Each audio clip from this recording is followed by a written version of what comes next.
সবাই বলে একা থাকলে নাকি নিজের সাথে সময় কাটানো যায়, কিন্তু কেউ বলে না সেই সময়টা কতটা ভারী হতে পারে।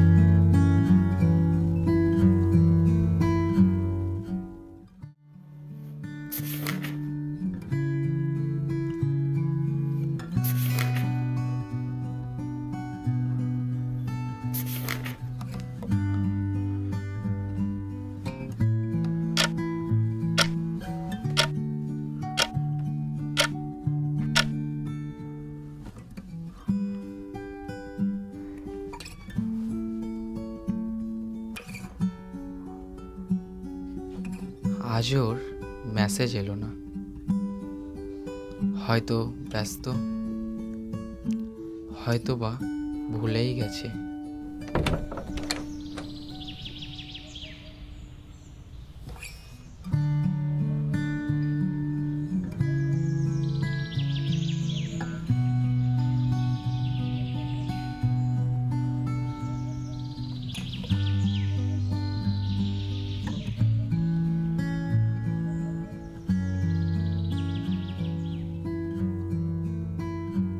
হয়তো একদিন এই একলা জানলাটা বন্ধ করে দেব, কিন্তু আজ না। আজ আমি বাতাসটা একটু বেশি নিঃশ্বাসে ভরবো।